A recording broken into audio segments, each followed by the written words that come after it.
सूरजपुर जिला और प्रतापपुर विकासखंड के अंतर्गत आने वाला ग्राम पंचायत धोंधा। और धोंधा वो जगह जहां कृषि महाविद्यालय के नाम पर अब जाना जा रहा है और आगे भी जाना जाएगा, जो बहुत सुर्खियां बटोरा है। बहुत जद्दोजहद के बाद यहाँ कृषि महाविद्यालय का आगाज हो चुका है, बिल्डिंग्स बन रहे हैं और ये पिछड़ा क्षेत्र अब उसके नाम से जाना जाएगा। लेकिन यहाँ सबसे बड़ा संकट जो है, जिसका आज मेरा मकसद है, किसी की बुराई, किसी की खिंचाई, किसी की आलोचना करना नहीं है। ये धोंधा जाने वाला मुख्य मार्ग है। ये बहुत बड़ा पुलिया कह सकते हैं, पुल है और यहाँ पर क्रैक नज़र आ रहा है आपको, पूरा डैमेज हो चुका है और ख़तरा मंडरा रहा था।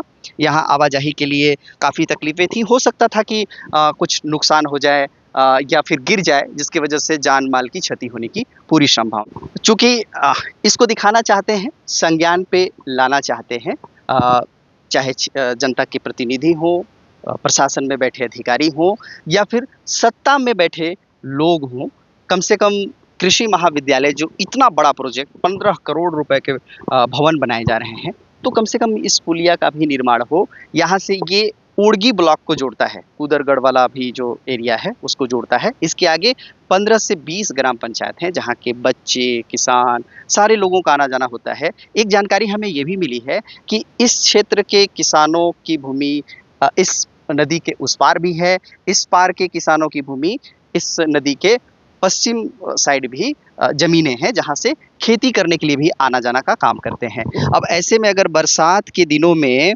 ये बाढ़ से लबालब भरा रहेगा तो कैसे आएंगे? ये वैकल्पिक व्यवस्था को भी मैं आपको बताना चाहता हूँ कि ये रपटा पुल के तहत मिट्टी का बना हुआ था। मेरी ई साहब से भी बात हुई, जो ब्रिज के ई साहब हैं सूरजपुर जिले के, उनसे मेरी बात हुई। उनका कहना है कि अभी उन्होंने प्रपोजल भेजा था राज्य सरकार को, लेकिन राज्य सरकार ने इसको शायद ज़रूरी नहीं समझा, वरना उसकी बहुत अच्छे से मूल्यांकन होनी चाहिए थी और इसकी स्वीकृति मिलनी ही चाहिए थी हर हाल में। 2-3 करोड़ के बजट, 3 करोड़ 4 करोड़ जो भी लगते, इसकी स्वीकृति तो मिल जानी चाहिए थी। बाकी जगहों की कटौती कर लेते, जहाँ बहुत ज़्यादा नेसेसरी है उसको प्राथमिकता दे करके इसकी स्वीकृति होनी चाहिए। लेकिन पता नहीं क्यों राज्य सरकार ने स्वीकृत नहीं की। अब ई साहब का कहना है कि वैकल्पिक व्यवस्था के लिए रपटा पुल बना रहे हैं, जिसमें सीसी पाइप, ये जो पाइप नज़र आ रहा है, इसको और ढलाई करेंगे। हालाँकि उनका जो बजट बताना था वो 5 से 6 लाख रुपए की स्वीकृति है, एस्टीमेट बना हुआ है। मुझे नहीं लगता कि इतना लंबा पुल इतने में बन पाएगा। और वैसे तो मैंने उनसे इस साहब से भी कहा था कि एक नंबर का काम तो कहीं पर कंस्ट्रक्शन का होता नहीं है, लेकिन मान लेते हैं कि एक नंबर का काम हुआ, 5 से 6 लाख रुपए का पूरी तरह से यहाँ पर काम होगा। तो जिस तरीके से मैं चाहूँगा मेरे सहयोगी कैमरा पर्सन जो हैं वो इधर दिखाएंगे कि कितनी बड़ी नदी है। और बताया ये जाता है कि यहाँ जो बाढ़ होता है ये पुल के उस पार से, ऊपर से भी जाता है। तो आप समझ सकते हैं कि फ्लो कैसा होगा, इसकी बहाव की तेज गति कैसी होगी। ऐसे में ये रपटा पुल को तो हम अंदेशा ही करते हैं कि बहा के भी ले जा सकता है। पानी का फ्लो इतना ज़बरदस्त होता है कि उसका बहाव अच्छे मजबूत चट्टान को भी हिला करके ले जाता है। तो ये जो अभी आज 23 मई है, 23 मई ही है, 23 मई है, 15 जून से बारिश शुरू हो जाती है। ऐसे में इतने कम दिनों में किस तरह का निर्माण होगा, कितनी मजबूती होगी कि ये बारिश भर सुरक्षित रहेगा और लोगों का आवाजाही हो सकता है। ऐसे संभावना तो नहीं है। जब बारिश होगी, बारिश का पानी इसके ऊपर से जाएगा तो लोग कैसे आ जा सकते हैं? जब बाढ़ कम होगा, नीचे पानी जाने लगेगा, तभी लोग आ जा सकते हैं। तो ये समस्या है और इस समस्या को हम दिखाना चाहते हैं कि दोबारा शासन प्रशासन में बैठे लोगों तक जानी चाहिए और जितना जल्दी हो सके इसकी स्वीकृति करानी चाहिए। यहाँ पे कुछ लोग हैं जो इस ग्राम पंचायत के हैं और इनसे हम थोड़ा-सा फीडबैक लेते हैं कि इनका क्या कहना है और ये क्या चाहते हैं।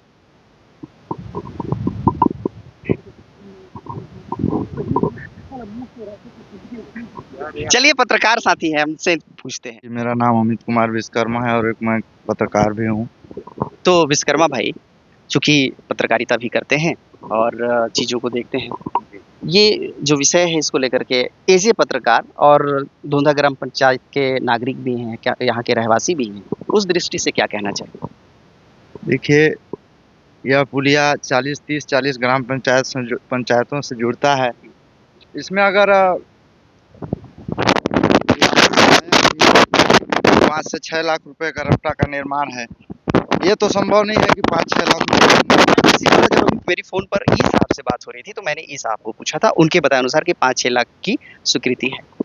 तो 5-6 लाख रुपए के कार्य से तो यह बाधित हो जाएगा। यह तो संभव नहीं है कि यह सुचारू रूप से लोगों का आवागमन चल पाएगा।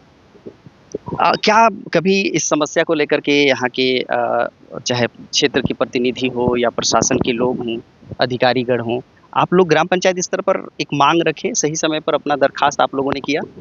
जी, कलेक्टर महोदय को भी 1-2 बार अवगत कराया गया है। कलेक्टर महोदय के द्वारा यह आश्वासन दिया गया था कि बरसात से पूर्व आपका व्यवस्था बनाया जाएगा। 30-40 पंचायतों की बात है, तो बरसात से पूर्व व्यवस्था बनाई जाएगी। जब आज तक इसकी कोई कार्य नहीं दिख रही है। चलिए, बात करेंगे आप लोग क्या? काफ़ी लोग हिचकिचा रहे थे। मैं अचानक आ गया, तो क्या है, कुछ सत्ता पक्ष के लोग भी हैं, तो सोच रहे हैं तो ऐसा इरादा नहीं है। देखिए, चाहे सत्ता पक्ष या समर्थक हो, बीजेपी के समर्थक हो या कांग्रेस के समर्थक हो, हमारी इंटेंशन बुराई करने की नहीं है।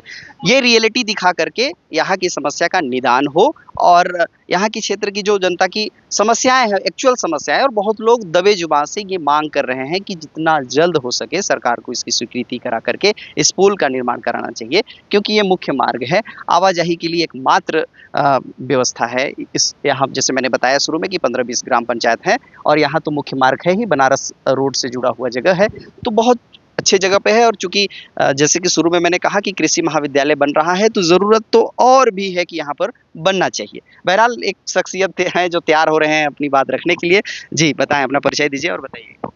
मैं तिलकधारी सिंह ग्राम धोंधा का एक नागरिक हूँ और ग्राम धोंधा के होने के नाते ये वर्ष 2011-12 में निर्मित अंधरुआ नदी पर जो पुल है, यह जो है पूरी तरह टूट कर डैमेज हो चुका है, जिस पर आवागमन जो है पिछले 6 माह से बाधित है, जिसके लिए व्यवस्था के तौर पर एक मिट्टी मुरम युक्त पाइप पुलिया का निर्माण कराया गया था। वह भी लगभग टूटने के कगार पर है और 10 दिन बाद बरसात होने वाली है। बरसात में पूरा 20 गांव हमारा पूरी तरह से नदी के जो उस पार का क्षेत्र है, जो जहां पर लगभग 20 ग्राम पंचायतें हैं और उनका सभी का आना जाना, चाहे वो स्कूल बच्चों का पढ़ाई से संबंधित हो, चाहे कृषि कार्य से संबंधित हो, चाहे व्यापारिक दृष्टि से हो, यह रास्ता जो है मुख्य रास्ता है। और जब ये रास्ता ही नहीं रहेगा तो लोगों का आना जाना स्वाभाविक है कि बाधित होगा।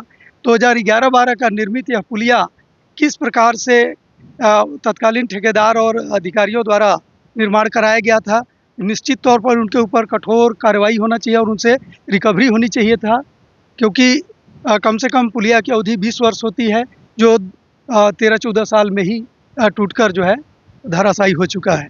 अतः हमारा जो एक ग्रामीण होने के नाते मेरा जो मांग था कि यहाँ पर इसका निर्माण कराया जाना था, मरम्मत के रूप में जो भी स्लैब टूटा हुआ है और कॉलम धंसा हुआ है, वो उसे तोड़कर पुनः बनवाया जाना उचित था, जिसके लिए हमने कलेक्टर सर को आवेदन के माध्यम से अवगत कराया था। इसके बाद भी आज तक कोई भी कार्यवाही नहीं हो पाई है। अभी ये पता चला है कि कोई ठेकेदार को इसको निर्माण कार्य कराने हेतु स्वीकृति प्राप्त हुई है, जिसके एवज में 4-5 हाईवा मिट्टी जो है यहाँ पर गिरा हुआ है, लेकिन अभी तक निर्माण कार्य के नाम पर शून्य है। यदि सही तरीके से इसका निर्माण कार्य नहीं कराया जाता है तो निश्चित तौर पर पूरे 20 ग्राम पंचायतों के ग्रामीणों का आवागमन बाधित होगा और यह रास्ता जो है ये ओड़गी तक जाने वाली है। इस रास्ता से भैया थान, पटना, बैकुंठपुर, उधर मननगढ़ तक भी जा सकते हैं। तो निश्चित तौर पर अपन ये कह सकते हैं कि यह मुख्य मार्ग ही है। और जी बहुत बहुत धन्यवाद। तो आपने जो करप्शन वाली बात जोड़ा कि 2011-12 का बना हुआ है ये पुलिया, जिसमें करोड़ों के तो बजट लगे ही रहे होंगे। अब बताइए, 2 चीज़ें हैं, अगर ये पुल वास्तव में 1 नंबर का बना होगा, इसमें कोई करप्शन का खेल नहीं खेला गया होगा, जबकि संभव नहीं है, बगैर करप्शन का हिंदुस्तान में कहाँ बन सकता है। खैर छोड़िए, कुछ पल के लिए हम मान लेते हैं कि 1 नंबर का बना भी होगा। तो सोचिए, 1 नंबर का बना हुआ पुलिया जब बाढ़ का पानी का फ्लो इतना तगड़ा होता है कि इसको डैमेज कर सकता है सिर्फ 10-12 सालों में। तो सोचिए कि ये जो टेम्पररी व्यवस्था बनाया जा रहा है, जिसके लिए 5-6 लाख रुपया, ये ई साहब का कहना है, वैसे संभव तो नहीं है कि उतना बन पाएगा, तो वो भी तो धराशाही हो जाएगा। और जैसे ही बनने के बाद अगर पहली बारिश होती है और उस बारिश में बहा करके, तोड़ करके अगर क्षतिग्रस्त कर देता है बाढ़, तो दोबारा तो बनेगा नहीं। तो इसका मतलब कि ये राशि भी बेवजह जाएगा, सरकार के खजाने से नुकसान होगा। और यही कहते हैं कि ऐसे फैसले नहीं लेने चाहिए सिर्फ समाज को, ग्रामीणों को दिखावे के लिए, कि खुश करने के लिए कि देखिए पहल की जा रही है। बहरहाल इस खबर को लेकर के मैं एक बार और स्पष्ट करना चाहता हूँ कि हमारा इंटेंशन किसी को टारगेट करना नहीं है, किसी विधायक, किसी मंत्री, किसी नेता, किसी सरकार के लोगों को या फिर प्रशासन में बैठे अधिकारियों को। बस ये अवगत कराना चाहते हैं निवेदन पूर्वक कि भैया अगर 15-20 ग्राम पंचायत जिस पुलिया से प्रभावित होगा, तो कम से कम उसको पहली प्राथमिकता देते हुए इसका कार्य कराने का काम सुनिश्चित किया जाना चाहिए। तो इस पर लेकर के, इस बात को लेकर के, इस खबर को लेकर के आप क्या सोचते हैं, हमें कमेंट बॉक्स पर बताइएगा। और जो लोग थोड़ा सा कतरा रहे थे, आप आश्वस्त रहिए, हमारा किसी को टारगेट करना इंटेंशन कतई नहीं है। बहरहाल ये ज़रूर बताइएगा कि आप क्या सोचते हैं। चैनल में नए होंगे तो सब्सक्राइब करके हमारा हौसला अफजाई करिएगा। फेसबुक पेज पर देख रहे होंगे तो फॉलो ज़रूर कर लीजिएगा।